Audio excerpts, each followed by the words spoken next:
Hello friends, welcome to my channel. ನನ್ನ ಹೆಸರು ಹೇಮಾ ಪಾಟೀಲ್ ಅಂತ. ಇವತ್ತಿನ ವಿಡಿಯೋದಲ್ಲಿ ನಾನು 10ನೇ ತರಗತಿ ಗಣಿತ ತ್ರಿಕೋನಮಿತಿಯ ಪ್ರಸ್ತಾವನೆ, ಅದರಲ್ಲಿ ಬಹು ಆಯ್ಕೆ ಪ್ರಶ್ನೆಗಳು ಮತ್ತು 1 ಅಂಕದ ಪ್ರಶ್ನೆಗಳನ್ನು ಯಾವ ಥರ ಕೇಳ್ತಾರೆ, ಅದನ್ನು ಹೇಗೆ ಬಿಡಿಸುವುದು ಅನ್ನೋದನ್ನು ಈ ಒಂದು ವಿಡಿಯೋದಲ್ಲಿ ನಾನು ಹೇಳ್ಕೊಡ್ತೇನೆ. ಒಂದನೇ ಪ್ರಶ್ನೆಗೆ ಹೋಗೋಣ. 1ನೇ ಪ್ರಶ್ನೆ, ಕೆಳಗಿನವುಗಳಲ್ಲಿ ಸರಿಯಾದ ಸಂಬಂಧ ಅಂದರೆ ಇಲ್ಲಿ 4 ಆಪ್ಷನ್ಸ್ ಕೊಟ್ಟಿದ್ದಾರೆ. ಏನಪ್ಪ? tan square theta is equal to sec square theta plus 1. Second, sin theta is equal to 1 by sec theta. Third, cot theta is equal to sin theta divided by cos theta. Fourth, sin square theta is equal to 1 minus cos square theta. ಇಲ್ಲಿ ಈ 4 ಆಪ್ಷನಲ್ಲಿ ಸರಿಯಾದ ಒಂದು ಉತ್ತರ ಯಾವುದಪ್ಪ ಅಂತಂದರೆ sin square theta is equal to 1 minus cos square theta. ಯಾಕಪ್ಪ ಇದು ಆನ್ಸರ್ ಕರೆಕ್ಟು ಅಂತಂದರೆ ಇಲ್ಲಿ ನಾವು ಈಗಾಗಲೇ ತ್ರಿಕೋನಮಿತಿಯ ನಿತ್ಯ ಸಮೀಕರಣಗಳನ್ನು ಕಲ್ತೇವೆ ಹಿಂದಿನ ಒಂದು ವಿಡಿಯೋದಲ್ಲಿ. ಅದರಲ್ಲಿ ನಾವು 1ನೇ ನಿತ್ಯ ಸಮೀಕರಣ ಏನಿತ್ತಪ್ಪ ಅಂತಂದರೆ sine square theta plus cos square theta is equal to 1. ಹಾಗಾದರೆ ಇದನ್ನು ಈ ಥರ ಕೂಡ ಬರೀಬಹುದು. Sine square theta is equal to 1 plus ಇದು ಈ ಸೈಡ್ ಹೋದ್ರೆ ಮೈನಸ್ ಆಗ್ತದೆ, 1 ಮೈನಸ್ ಕಾಸ್ ಸ್ಕ್ವೇರ್ ಟೀಟಾ. ಆದ್ದರಿಂದ ಈ 4 ಆಪ್ಷನಲ್ಲಿ ಸರಿಯಾದ ಉತ್ತರ d, sine square theta is equal to 1 minus cos square theta ಆಯಿತು. ಈ ಥರ ಬಹು ಆಯ್ಕೆ ಪ್ರಶ್ನೆಗಳಲ್ಲಿ ಈ ಥರ ಪ್ರಶ್ನೆಗಳು ಬರ್ತದೆ. ಅದೇ ರೀತಿ 2ನೇ ಪ್ರಶ್ನೆ ನೋಡೋಣ. 2ನೇ ಪ್ರಶ್ನೆ, ಸೈನ್ 30 ಡಿಗ್ರಿ ಪ್ಲಸ್ ಕಾಸ್ 60 ಡಿಗ್ರಿಯ ಬೆಲೆ ಎಷ್ಟು ಅಂತ ಕೇಳಿದ್ದಾರೆ. ನಮಗೆ ಸೈನ್ 30 ಡಿಗ್ರಿ ಬೆಲೆ ಗುರ್ತಿರಬೇಕು ಮತ್ತು ಕಾಸ್ 60 ಡಿಗ್ರಿಯ ಬೆಲೆ ಈಗ ಗುರ್ತಿರಬೇಕು. ಆದ್ದರಿಂದ 4 ಆಪ್ಷನ್ ಕೊಟ್ಟಿದ್ದಾರೆ. ಹೇಗೆ ಬಿಡಿಸೋದಪ್ಪ ಫಸ್ಟ್ ನೋಡೋಣ. Sine 30 degree plus cos 60 degree is equal to sine 30 degree ಅಂದರೆ 1/2 ಆಗ್ತೈತಿ, ಪ್ಲಸ್ ಕಾಸ್ 60 ಡಿಗ್ರಿ ಅಂದರೆ 1/2. 1/2 ಪ್ಲಸ್ 1/2 ಅಂತಂದ್ರೆ 2 ಲಸ ಮಾಡಿದ್ವಿ ಅಂತಂದರೆ ಏನು ಉತ್ತರ ಬರ್ತೈತಲ್ಲೇ 1 ಬರ್ತೈತಿ. ಅರ್ಧ ಪ್ಲಸ್ ಅರ್ಧ ಅಂದರೆ ಏನು 1 ಬರ್ತದೆ. ಈಗಾಗಲೇ ಇದು ತ್ರಿಕೋನ ಮಿತಿಯಲ್ಲೇ ಬರುವಂತಹ ಒಂದು ಅನುಪಾತ ಆಗಿದೆ. ನೋಡಿ, ಇದು ನಿರ್ದಿಷ್ಟ ಕೋನಗಳಿಗೆ ತ್ರಿಕೋನಮಿತಿಯ ಅನುಪಾತಗಳು. ನಾವು ಈಗಾಗಲೇ ಯಾವ್ದು ನೋಡಿದ್ವಿ? ಸೈನ್ 30 ಡಿಗ್ರಿ ಅಷ್ಟು 1/2, ಕಾಸ್ 60 ಡಿಗ್ರಿ ಅಷ್ಟು 1/2. ಈ ಒಂದು ಚಾರ್ಟನ್ನು ನೀವು ಏನು ಮಾಡಬೇಕು?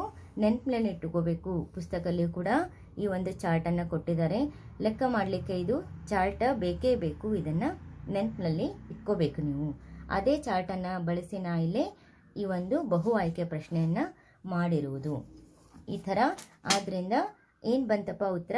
1. ಆದ್ದರಿಂದ option D answer is 1. Next 3rd ಕ್ವಶನ್ಗೆ ಹೋಗೋಣ. 3rd ಪ್ರಶ್ನೆ, ಬೇರೆ ಬೇರೆ ಥರ ಪ್ರಶ್ನೆಗಳನ್ನು ನಾನು ಇಲ್ಲಿ ಟ್ರೈ ಮಾಡೀನಿ ಕೊಡಲಿಕ್ಕೆ. ಈ ಥರನೂ ಕೂಡ ಕೇಳ್ತಾರೆ. tan 45 ಡಿಗ್ರಿಯ ಬೆಲೆ ಎಷ್ಟು ಅಂಥೇಳಿ. tan 45 ಡಿಗ್ರಿಯ ಬೆಲೆ ಎಷ್ಟಪ್ಪ? 1 ಬರ್ತದ.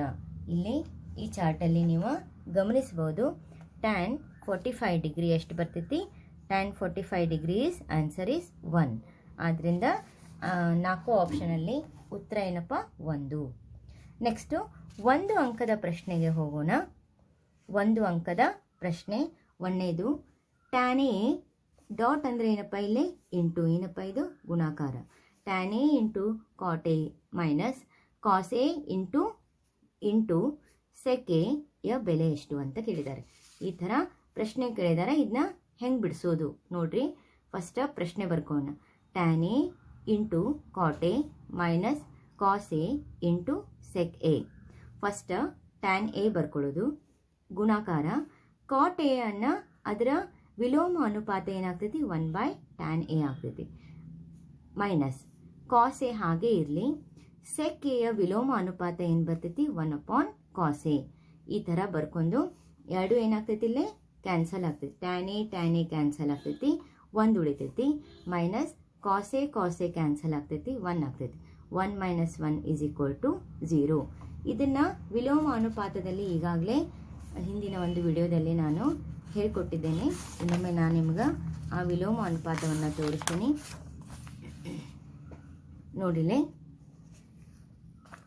ಟ್ಯಾನ್ ಥೀಟಾ 1/cot ಥೀಟಾ ಆಗ್ತೈತಿ ವಿಲೋಮ ಅನುಪಾತ. Sec theta 1/cos theta. ಅದನ್ನೇ ಇಲ್ಲಿ ಈ ಲೆಕ್ಕದಲ್ಲಿ ಒಂದು ಅಂಕದ ಪ್ರಶ್ನೆಯಲ್ಲಿ ನಾವೇನು ಮಾಡಿರೋದು ಬಳಸಿರುವುದು. ಅದನ್ನ ಬಳಸಿ ಏನು ಲೆಕ್ಕ ಮಾಡಿದ್ದೇವೆ. ಈಸಿ ಇದೆ ಲೆಕ್ಕ. ಇದು ಈ ಥರ ಮಾಡಬೇಕು. ನೆಕ್ಸ್ಟ್ ಎರಡನೇ ಪ್ರಶ್ನೆಗೆ ಹೋಗೋಣ. ಎರಡನೇ ಪ್ರಶ್ನೆ, 15 cot A = 8. ಆದರೆ ಟ್ಯಾನ್ ಎ ಯ ಬೆಲೆಯನ್ನು ಕಂಡುಹಿಡಿಯಿರಿ. ನೋಡ್ರಿ, 15 cot A = ಏನಪ್ಪ 8 ಅಂತ ಕೊಟ್ಟಾರ. ಆದ್ದರಿಂದ cot A = 8. ಇದು ಇಂಟು ಐತಿ, ಈ ಸೈಡ್ ಬಂದ್ರೆ ಡಿವೈಡೆಡ್ ಬೈ ಆಗ್ತೈತಿ. 8/15 ಆಯ್ತು. cot A ಏನಾಯಿತು 8/15 ಆಯ್ತು. ನಮ್ಗೆ ಆನ್ಸರ್ ಏನು ಬೇಕು? ಟ್ಯಾನ್ ಎ ಬೇಕು. ಆದ್ದರಿಂದ ಟ್ಯಾನ್ ಎ = ಅದರ ವಿಲೋಮ ಅನುಪಾತ ಬರ್ಕೋಬೇಕು. ಟ್ಯಾನ್ ಎ ವಿಲೋಮ ಅನುಪಾತ 1/cot A. cot A ಬೆಲೆ ಗುರ್ತೈತಿ 8/15. 1/cot A ಅಂತಂದ್ರೆ ಇದು ಉಲ್ಟಾ ಆಗ್ತೈತಿ 15/8. ನೋಡ್ರಿ, ಇನ್ನೊಮ್ಮೆ ಹೇಳ್ತೀನಿ. 1/cot A ಬೆಲೆ ಏನು 8/15 ಅಂತ ಬರ್ಕೋತೀನಿ. 8/15. ಆದ್ರಿಂದ ಇದನ್ನ ನೆಕ್ಸ್ಟ್ ನಾನು ಮೇಲೆ ತಗೊಂಡ್ರೆ 15/8 ಆಗ್ತದೆ. ಈ ಥರ ಈ ಲೆಕ್ಕವನ್ನು ಬಿಡಿಸೋದು. ಈ ಥರ ಕೊಟ್ಟರೆ ಈ ಲೆಕ್ಕ ಈ ಥರ ಬಿಡಿಸ್ಕೊಡೋದು. ಮುಂದೆ ಇನ್ನೊಂದು ಒಂದು ಅಂಕದ ಪ್ರಶ್ನೆಗೆ ಹೋಗೋಣ. ಮೂರನೇ ಪ್ರಶ್ನೆ ಒಂದು ಅಂಕದ ಪ್ರಶ್ನೆ. ಇದು ಕೂಡ ಚಿತ್ರದಲ್ಲಿ ABC ಒಂದು ಲಂಬಕೋನ ತ್ರಿಭುಜ. ಆಂಗಲ್ ಸಿ 30 ಡಿಗ್ರಿ ಕೊಟ್ಟಾರೆ. ಆಂಗಲ್ ಸಿ 30 ಡಿಗ್ರಿ ಮತ್ತು AB 12 ಸೆಂಟಿಮೀಟರ್. ಆದರೆ AC ಯ ಉದ್ದವನ್ನು ಕಂಡುಹಿಡಿಯಿರಿ ಅಂತ ಹೇಳ್ಯಾರ. ನೋಡ್ರಿ, ಇದು ಕೂಡ ಒಂದು ಅಂಕದ ಪ್ರಶ್ನೆ. ಫಸ್ಟ್ ಚಿತ್ರವನ್ನು ಗಮನಿಸೋಣ. ಫಸ್ಟ್ ಏನು ಕೊಟ್ಟಾರಪ್ಪ ಚಿತ್ರದಲ್ಲಿ? ABC ಒಂದು ಲಂಬಕೋನ ತ್ರಿಭುಜ ಅಂತ ಕೊಟ್ಟಾರ. B ಇದ 90 ಡಿಗ್ರಿ ಐತಿ. ಆಂಗಲ್ ಸಿ ಕೊಟ್ಟಾರ 30 ಡಿಗ್ರಿ. AB ಬಾಹು ಕೊಟ್ಟಾರ 12 ಸೆಂಟಿಮೀಟರ್. ನಾವು AC ಇದು ವಿಕರ್ಣ, ಇದರ ಬೆಲೆಯನ್ನು ಕಂಡುಹಿಡ್ಕೋಬೇಕು. ಈಗ ಸೈನ್ ಥೀಟಾ ನಮಗೆ ಇದು 30 ಡಿಗ್ರಿ ಅಂದರೆ ಇದರ ಅಪೋಸಿಟ್ ಏನಾಗ್ತೈತಿ? ಇದು ಅಭಿಮುಖ ಬಾಹು, ಇದು ವಿಕರ್ಣ, ಇದು ಪಾರ್ಶ್ವ ಬಾಹು ಅಂತ ಮಾಡ್ಕೊಂಡು ಈಗ ಸೈನ್ ಥೀಟಾ ಸೈನ್ ಥೀಟಾ ಅಂದ್ರೇನ? ಎದುರಿಗಿನ ಬಾಹು ಅಭಿಮುಖ ಬಾಹು ಅಪಾನ್ ವಿಕರ್ಣ ಬರ್ಕೊಂಡ. AB ಬೆಲೆ ಗುರ್ತೈತಿ ನನಗೆ. AB ಅಪಾನ್ ವಿಕರ್ಣ ಅಂದ್ರೆ AC. AB ಬೆಲೆ ಗುರ್ತೈತಿ 12 ಡಿವೈಡೆಡ್ ಬೈ AC ಹಾಗೆ ಇರಲಿ. ಸೈನ್ ಥೀಟಾ ಇದು ಸೈನ್ ಥೀಟಾ ಬೆಲೆ ಆದರೆ ಇದು 30 ಡಿಗ್ರಿ ಬರ್ಕೊಳ್ಳೋದು. ಆಮೇಲೆ ಮುಂದೆ ನೋಡ್ರಿ, ಸೈನ್ 30 ಡಿಗ್ರಿ ಅಂದ್ರೆ ಅದರ ಬೆಲೆ ಆ ಕೋಷ್ಟಕದ ಪ್ರಕಾರ 1/2 ಆಗ್ತೈತಿ. = 12 ಅಂತೂ ಈಗಾಗಲೇ ನಮಗೆ ಬೆಲೆ ಕೊಟ್ಟಿದ್ದಾರೆ. 12 ಡಿವೈಡೆಡ್ ಬೈ AC ಕಂಡು ಹಿಡಿಬೇಕು. ಈಗ ಕ್ರಾಸ್ ಮಲ್ಟಿಪ್ಲಿಕೇಶನ್ ಮಾಡಿದಾಗ AC = 12 × 2 24 ಆಯ್ತು. 12 24 ಸೆಂಟಿಮೀಟರ್.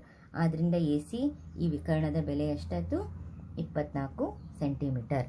ಮುಂದಿನ ಪ್ರಶ್ನೆಗೆ ಹೋಗೋಣ. ಇದು ಕೂಡ ಒಂದು ಅಂಕದ ಪ್ರಶ್ನೆ. ಸೈನ್ ಥೀಟಾ = 1 ಆದರೆ ಕಾಸ್ ಥೀಟಾದ ಬೆಲೆ ಕಂಡುಹಿಡಿಯಿರಿ ಅಂತ ಒಂದು ಅಂಕದ ಪ್ರಶ್ನೆ. ಈಗ cos theta = √1 - sin square theta. ಇದು ಹೇಗೆ ಬರ್ಕೋನಿ ಅಂತಂದ್ರೆ ನಾನು ತ್ರಿಕೋನಮಿತಿಯ ಒಂದು ನಿತ್ಯ ಸಮೀಕರಣವನ್ನು ಇಲ್ಲಿ ಬಳಸಿದ್ದೇನೆ. ಏನಪ್ಪ ಅಂತಂದ್ರೆ sin square theta plus cos square theta = 1. ಆದ್ದರಿಂದ cos square theta = 1 - sin square theta ಆಗ್ತದ. ಹೌದಾ? ಈಗ ಅದೇ cos theta = square root of ಇದು ಸ್ಕ್ವೇರ್ ತೆಗೆದ್ನಲ್ಲ ನನಗೆ, ಅದಕ್ಕೆ ಇದು square root of 1 - sin square theta. ಇದು ಸ್ಕ್ವೇರ್ ಹೋಗಂಗಿಲ್ಲ, ಈ ಸ್ಕ್ವೇರ್ ತೆಗೆದು ನಾವು ಸ್ಕ್ವೇರ್ ರೂಟ್ ಹಾಕೊಂಡ sin ಸ್ಕ್ವೇರ್ ಥೀಟಾ ಆಯ್ತು. ಆದ್ದರಿಂದ ಇದು ಹೇಗೆ ಬರ್ಕೊಂಡು ಎಂದು ಗೊತ್ತಾಯ್ತಲ್ಲ. ಕಾಸ್ ಥೀಟಾ ಬೆಲೆ ಕಂಡು ಹಿಡಿಬೇಕಲ್ಲ ನಾವೀಗ. = Square root of 1 - sin square theta. That = square root of 1 - sine theta ಅದರ ಬೆಲೆ 1 ಕೊಟ್ಟಾರ. 1 ಸ್ಕ್ವೇರ್ ಅಂತಂದರೆ 1 ಆಯಿತು. 1ರಲ್ಲಿ 1ಅನ್ನು ಕಳೆದ್ರೆ ಏನು ಬಂತು? Answer is 0. ಆದ್ದರಿಂದ ಕಾಸ್ ಟೀಟಾ ಬೆಲೆ ಎಷ್ಟು ಬಂತಪ್ಪ? 0 ಬಂತು. ಇನ್ನು ಮುಂದಿನ ಪ್ರಶ್ನೆ, ಇದು ಕೂಡ 1 ಅಂಕದ ಪ್ರಶ್ನೆನೇ ಆಗಿದೆ. ಮಾದರಿ ಪ್ರಶ್ನೆ ಪತ್ರಿಕೆಯಲ್ಲಿ ಕೊಟ್ಟಿರುವಂಥ ಪ್ರಶ್ನೆ ನೋಡೋಣ. Sine A plus sine square A is equal to 1 ಆದರೆ cos square A plus cos 4a ಯ ಬೆಲೆಯನ್ನು ಕಂಡುಹಿಡಿಯಿರಿ ಅಂತ ಹೇಳಿ. ಇದು ಮಾದರಿ ಪ್ರಶ್ನೆ ಪತ್ರಿಕೆಯಲ್ಲಿ, ಮಾದರಿ ಪ್ರಶ್ನೆ ಪತ್ರಿಕೆ 2026ರಲ್ಲಿ 25-26ರಲ್ಲಿ ಬಂದಿರುವಂಥ ಪ್ರಶ್ನೆ. ಫಸ್ಟ್ ಕೊಟ್ಟಿರೋದನ್ನು ಬರ್ಕೊಳ್ಳೋಣ. Sine A plus sine square A is equal to 1 equation number 1 ಅಂತ ಇಟ್ಕೊಳ್ಳೋಣ. Next sine A is equal to 1, ಇದು 1 ಹಾಗೆ ಇರಲಿ, ಪ್ಲಸ್ ಇದು ಈ ಸೈಡ್ ಬಂದರೆ -1 ಮೈನಸ್ ಸೈನ್ ಸ್ಕ್ವೇರ್ ಎ ಆಯಿತು. ಆದ್ದರಿಂದ sine A is equal to 1 minus sine square A ಅನ್ನು ನಾನು ಕಾಸ್ ಸ್ಕ್ವೇರ್ ಎ ಅಂತ ಬರೀತೇನೆ. ಯಾಕಂತಂದರೆ ಈಗಾಗಲೇ ನಾವು 1ನೇ ಸಮೀಕರಣ ಬಳಸಬೇಕಿಲ್ಲ ಅಂತ ಹೇಳಿದ್ನಲ್ಲ, ಈಗಾಗಲೇ ಆ ಪ್ರಕಾರ ಬರೆಯೋದು. ಅಂದ್ರೆ 1 ಮೈನಸ್ ಸೈನ್ ಸ್ಕ್ವೇರ್ ಟೀಟಾ ಅಂದರೆ ಏನು? Cos square theta. ಅದನ್ನೇ ಇಲ್ಲಿ ಕೂಡ ಅದನ್ನೇ ಅಪ್ಲೈ ಮಾಡಿಕೊಂಡು ಬರಿಬೇಕು. ಆದ್ದರಿಂದ sine A is equal to 1 minus sine square A ಅಂದ್ರೆ ಕಾಸ್ ಸ್ಕ್ವೇರ್ ಎ ಅಂತ ಬರೆದ್ವಿ. ಎರಡೂ ಕಡೆ ವರ್ಗವನ್ನು ಮಾಡ್ಕೋಬೇಕು. ಅಂದ್ರೆ ಈ ಎರಡು ಕಡೆನೂ ಸ್ಕ್ವೇರ್ ಮಾಡ್ಕೋಬೇಕು. ಎರಡು ಕಡೆ ಸ್ಕ್ವೇರನ್ನು ಹಾಕೋಬೇಕು. ಸೈನ್ ಎ ಹೋಲ್ ಸ್ಕ್ವೇರ್ ಅಂದರೆ ಸೈನ್ ಸ್ಕ್ವೇರ್ ಎ ಆಯಿತು. Cos square A whole square ಅಂದರೆ 2 × 2 4a ಆಯಿತು. ಕಾಸ್ 4a ಆಯಿತು. ಕಾಸ್ ರೆಸ್ಟು 4a ಆಯಿತು. ಆದ್ದರಿಂದ ಸೈನ್ ಎ ಮತ್ತು ಸೈನ್ ಸ್ಕ್ವೇರ್ ಎ ಬೆಲೆಗಳು ಬಂದು ನನಗೆ ಎರಡು, ಹೌದಾ? ಅದನ್ನು ಸೈನ್ ಎ ಮತ್ತು ಸೈನ್ ಸ್ಕ್ವೇರ್ ಎನ ಬೆಲೆಗಳನ್ನು ಈ ಒಂದು ಸಮೀಕರಣದಲ್ಲಿ, 1ನೇ ಸಮೀಕರಣದಲ್ಲಿ ಹಾಕಿದಾಗ 1ನೇ ಸಮೀಕರಣ ಬರ್ಕೋಬೇಕು. First sine A plus sine square A is equal to 1, ಇದು 1ನೇ ಸಮೀಕರಣ. ಅದರ ಬೆಲೆಗಳನ್ನು ಹಾಕೋದು. ಸೈನ್ ಎ ಅಂದರೆ ಏನು ಹಾಕೋದು? ಕಾಸ್ ಸ್ಕ್ವೇರ್ ಎ ಅಂತ ಹಾಕೋದು. ಪ್ಲಸ್ ಸೈನ್ ಸ್ಕ್ವೇರ್ ಎ ಬೆಲೆ ಏನು ಹಾಕೋದು? ಕಾಸ್ ರೆಸ್ಟು 4a ಈಸ್ ಈಕ್ವಲ್ ಟು ಏನಾಯ್ತು? ಇದು ಕೂಡ 1 ಆಯಿತು ಅನ್ನೋದನ್ನು, ಇದು 1 ಅಂಕದ ಪ್ರಶ್ನೆಯಲ್ಲಿ ಕೇಳಿರುವಂಥ ಪ್ರಶ್ನೆ. ಈ ಥರ ಬಿಡಿಸೋದು ಆಯಿತು. ಈಗ ವಿಡಿಯೋವನ್ನು ಮುಕ್ತಾಯಗೊಳಿಸ್ತೇನೆ. ಮುಂದಿನ ವಿಡಿಯೋವನ್ನು ತಪ್ಪದೆ ನೋಡಿ ಅಂತ ಹೇಳ್ತಾ ಮುಕ್ತಾಯಗೊಳಿಸ್ತೇನೆ.